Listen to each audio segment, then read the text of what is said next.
जय श्री राम भाइयों। आज आपके सामने हम लेकर चलते हैं दिसंबर 2019 का हिंदी प्रश्न पत्र का द्वितीय भाषा।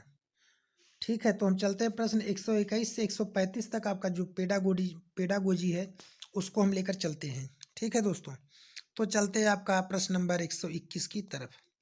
प्रश्न आपका 121 क्या है भाइयों?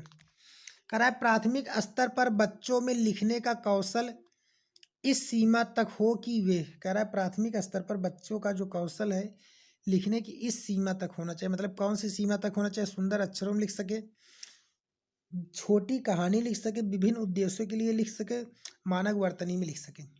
देखिए, प्राथमिक स्तर पर जब बच्चा है तो उसके लिए सबसे जरूरी क्या है कि वह सुंदर अक्षर में लिखे या न लिखे कोई बात नहीं, छोटी कहानी लिख सके या नहीं लिख सके कोई बात नहीं, विभिन्न उद्देश्यों के लिए लिख सके।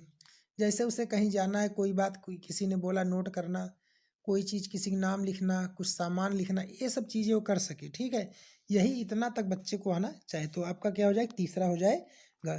चलते हैं प्रश्न नंबर 122 की तरफ। कह रहा है हिंदी भाषा के संदर्भ में एक महत्वपूर्ण उद्देश्य है कि बच्चे, हिंदी भाषा के संदर्भ में एक महत्वपूर्ण उद्देश्य क्या है कि बच्चे क्या करते हैं? अपना शब्द भंडार विकसित कर सकें। कह रहा है कि यह होना चाहिए सबसे महत्वपूर्ण उद्देश्य कि व्याकरण के नियमों को याद कर सके, यह होना चाहिए। कही या लिखी गई बात को आलोचनात्मक दृष्टि से परख सके, कहीं कही या लिखी गई बात को शब्दशः कह और लिख सके।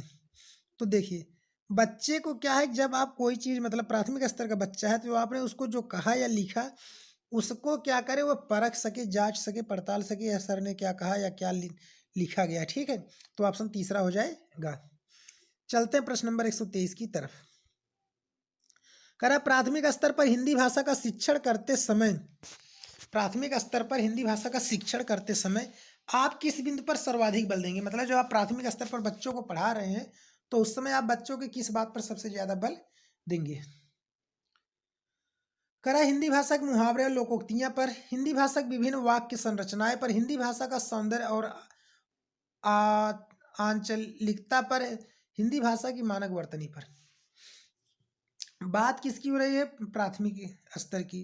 तो मुहावरे और लोकोक्तियां से बच्चों को मतलब नहीं है।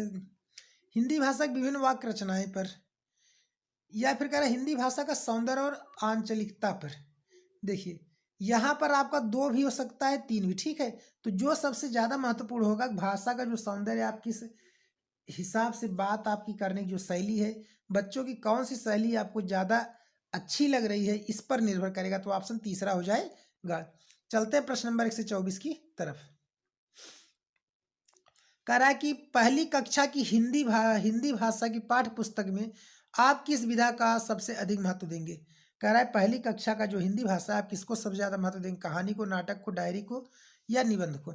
देखिए, बच्चा पहली कक्षा में है तो बच्चा क्या करेगा? किस्सा सुनना पसंद करेगा, कहानी सुनना पसंद करेगा, नाटक वो नहीं खेलना पसंद समझ पाएगा, डायरी नहीं लिख पाएगा, निबंध नहीं लिख पाएगा, पढ़ पाएगा। तो उसे आप किस्सा सुनाएंगे, कहानी सुनाएंगे, लोगों के बारे में समझाएंगे तो वह ज़्यादा उसको पसंद करेगा। तो आपका क्या हो जाएगा? पहला हो जाएगा। चलते हैं दोस्तों प्रश्न नंबर 125 की तरफ।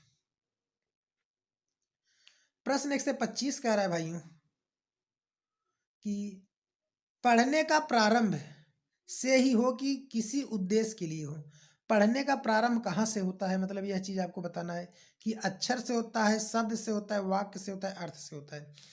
तो पढ़ने का प्रारंभ कहाँ से होता है? अर्थ से होता है। जब आप कोई चीज पढ़ेंगे तो वहीं से उसका अर्थ आपके मन में निकलता चला जाएगा। ठीक है, तो आपका ऑप्शन चौथा हो जाएगा। प्रश्न 126 कह रहा है दोस्तों कि भाषा अर्जित करने के संदर्भ में कौन सा कथन उचित नहीं है? कह रहा है भाषा अर्जित करने के संदर्भ में कौन सा कथन उचित नहीं है? यह एक सहज प्रक्रिया है, यह होना चाहिए। यह एक स्वाभाविक प्रक्रिया है, यह होना चाहिए। बच्चे भाषा के नियमों को आत्मसात करते हैं, या बच्चों को नियम बनाना सिखाया जाता है। भाषा अर्जित करने का कथन उचित नहीं है, क्या नहीं होना चाहिए? कि बच्चों को नियम बनाना सिखाया जाता है। चौथा हो जाएगा। चलते हैं दोस्तों 127 की तरफ। कह रहा है लिखना सीखने में सबसे अधिक महत्वपूर्ण है, क्या है? लिखना सीखने में सबसे अधिक महत्वपूर्ण है दोस्तों, क्या है? अक्षर ज्ञान है, शब्द ज्ञान है, वाक्य संरचना, अर्थ की अभिव्यक्ति है। तो लिखना सीखने में सबसे अधिक महत्वपूर्ण क्या है? अर्थ की अभिव्यक्ति है दोस्तों।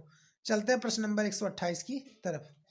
कराए वाइगोत्स्की ने भाषा विकास का परिप्रेक्ष्य प्रस्तुत किया, किस आधार पर प्रस्तुत किया? व्यवहारवादी पर, समाज सांस्कृतिक पर, या व्यवहार सांस्कृतिक पर, संज्ञानवादी पर। तो वाइगोत्स्की ने जो तो अपना भाषा विकास जो प्रस्तुत किया था वो समाज सांस्कृतिक पर प्रस्तुत किया था। चलते हैं प्रश्न नंबर 129 की तरफ। कराए बहुभाषिक कक्षाओं में बच्चे की घर की भाषा को स्थान देने की दृष्टि से कौन सा कार्य सर्वाधिक प्रभावी है? तो कौन सा कार्य सर्वाधिक प्रभावित होगा दोस्तों, यह आपको बताना है। ठीक है, तो क्या हो जाएगा? कह रहा है हिंदी भाषा के शब्दों को अपनी भाषा में कहो। ठीक है, यह प्रभावी होगा। हिंदी भाषा के शब्दों को अपनी भाषा में लिखो, यह प्रभावी होगा। या हिंदी भाषा में सुनी कहानी को अपनी भाषा में लिखो, यह होगा। कि अपनी भाषा में अपनी पसंद की कोई गीत सुनाओ। बच्चा छोटा है, अगर आप उसे कुछ ऐसा चीज कहें जो बच्चे को दिल को छू जाए तो बच्चा क्या करेगा? बहुत खुश होगा। अगर आप बच्चे से कहें आपको जो चीज याद है आप वही कहिए, तो बच्चा क्या होगा? बहुत ही खुश होगा। वो अपने हिसाब से, अपने लैंग्वेज के हिसाब से बोलेगा। तो ऑप्शन क्या हो जाएगा? चौथा हो जाएगा, आप अपनी अपनी भाषा में अपनी शब्द पसंद का कोई एक गीत सुनाओ। चलते हैं दोस्तों प्रश्न नंबर 130 की तरफ। तो 30 क्या है दोस्तों? कक्षा 5 के बच्चों की हिंदी भाषा का आकलन करने में कौन सा प्रश्न सर्वाधिक उपयोगी है? कक्षा 5 का जो बच्चा है हिंदी भाषा का आकलन करना है तो कौन सा कथन सर्वाधिक उपयोगी होगा? झूरी के कितने बैल थे, आप उसको कहानी सुनाएंगे। ठीक है, या झूरी के बैलों के नाम बताइए, कि उसको आप कहेंगे। कि कह रहा है कि गाय कैसा व्यक्ति था, सॉरी गया कैसा व्यक्ति था, इसको आप कहेंगे। हीरा समझदार था या मोती, क्यों? तो कह रहा है सर्वाधिक उपयुक्त जब बच्चों से प्रश्न कहेंगे झूरी के कितने बैल थे तो बच्चा बता देगा 2 बैल थे, हीरा और मोती थे। झूरी के बैलों का नाम बताए तो आपका हीरा मोती बच्चा बता देगा। गया कैसा व्यक्ति था तो उसके बारे में बता देगा। अब अगर जब आप बच्चे से पूछेंगे हीरा समझदार था या मोती समझदार था, क्यों? तो बच्चा किसी को बताएगा हीरा बैल समझदार था, किसी को बताएगा मोती बैल समझदार था। तो आपका चौथा ऑप्शन हो जाएगा। चलते हैं दोस्तों प्रश्न नंबर 131 की तरफ। करा हिंदी भाषा में आकलन का मुख्य उद्देश्य है। हिंदी भाषा में आकलन का मुख्य उद्देश्य क्या है दोस्तों? बच्चों की व्याकरण ज्ञान को जानना, बच्चों के शब्द भंडार का आकलन करना, प्रभावी भाषा प्रयोग में बच्चों की मदद, या भाषा प्रयोग संबंधित त्रुटियों का आकलन है। देखिए, भाषा आकलन का मुख्य उद्देश्य क्या होना चाहिए? बच्चों के व्याकरण को जानना या फिर शब्द भंडार का आकलन? नहीं, बच्चा जो प्रभावी भाषा का प्रयोग कर रहा है उसका मदद करना ही हमें क्या है? भाषा आकलन का मुख्य उद्देश्य है। नहीं कि हम उसको डांट करके फटकार करके व्याकरण के द्वारा सिखाएं। ठीक है, तो आपका तीसरा ऑप्शन हो जाएगा। चलते हैं दोस्तों प्रश्न नंबर 132 की तरफ। कह रहा है तीसरी कक्षा का मोहित अक्सर पढ़ते समय शब्दों की पुनरावृत्ति करता है।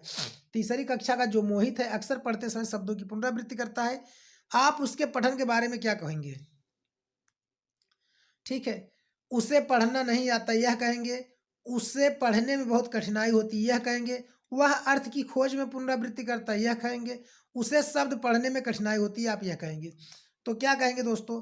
प्राथमिक स्तर पर मोहित जब किसी चीज की पुनरावृत्ति करता है तो पुनरावृत्ति माने वह रुकता है, उसको रिपीट एक बार फिर से करता है, तो इसका मतलब होता है वह अर्थ की खोज कर रहा है। ठीक है, वह अर्थ की खोज में पुनरावृत्ति कर रहा है। आप भी किसी चीज को एक बार के अलावा दूसरी बार जब पढ़ते हैं किसी सेंटेंस को, लाइन को, तो आप क्या करते हैं? उसको समझते हैं कि इसका अर्थ क्या निकलेगा। चलते हैं प्रश्न नंबर 133 की तरफ। भाषा सीखने सिखाने की प्रक्रिया में सबसे कम महत्वपूर्ण है, क्या है दोस्तों? भाषा सीखने सिखाने की प्रक्रिया में सबसे महत्वपूर्ण क्या है? भाषा की पाठ्य पुस्तक है, भाषा का आकलन है, भाषा शिक्षण की पद्धति है, भाषा का परिवेश है। तो भाषा सीखने सिखाने की प्रक्रिया में सबसे जो महत्वपूर्ण है भाषा की पाठ्य पुस्तक है दोस्तों। चलते हैं प्रश्न नंबर 134 की तरफ। भाषा शिक्षक के लिए जरूरी है कि वे भारतीय भाषाओं की को स्वीकार करें और समृद्ध साहित्य की दृष्टि से देखें। भारतीय भाषाओं को क्या करें? स्वीकार करें। किस आधार पर करें? ऑप्शन इसका क्या होगा दोस्तों? कि जटिलताओं साहित्य से, विषमताओं सराहना से, विविधता सराहना से, सराहना विविधता से। तो कह रहा है वे भारतीय भाषाओं की विविधता को स्वीकार करें, भारतीय भाषा में जो जो विविधताएं हैं उसको स्वीकार करें, और अपने समृद्ध साहित्य की क्या करे? वह सराहना करे। तो 34 तीसरा हो जाएगा 134 का। चलते दोस्तों आज का लास्ट प्रश्न 135 पेडागोजी का अंतिम प्रश्न लेकर चलते हैं। कह रहा है कि आपका क्या, पहली कक्षा के बच्चों के साथ कविता गायन के बाद आप क्या कहेंगे? पहली कक्षा के बच्चों के साथ कविता गायन के बाद आप क्या करेंगे? तो ऑप्शन कह रहा है दोस्तों, बच्चों से कहेंगे कि वे सुनी हुई कविता को शब्दशः सुनाएं। बच्चों से कविता पर आधारित प्रश्न पूछेंगे। बच्चों को कविता में आए 5 शब्द बताने के लिए कहेंगे। बच्चों से कहेंगे वे अपनी भाषा में अपनी पसंद की कोई कविता सुनाएं। जब आप बच्चे को कविता गायन सुनाते हैं, तो आप बच्चों से यह उम्मीद करेंगे, अगर आप उनसे सुनने के लिए कहेंगे तो बच्चों से यही कहेंगे, ठीक है, आपको जो चीज़ याद हो आप वही सुनाइए। आप अपने अनुसार सुनाइए, आपको जैसा समझ में आए वैसा सुनाइए। तो बच्चा खुश दिल से सुनाएगा, वो क्या करेगा, अपनी भाषा में कही हुई अपनी कोई कविता सुनाएगा। तो दोस्तों 135 का क्या हो जाएगा, चौथा ऑप्शन हो जाएगा। अगर आपको हमारा वीडियो अच्छा लगा हो तो हमारे चैनल को सब्सक्राइब और वीडियो को लाइक जरूर करें दोस्तों। ओके, जय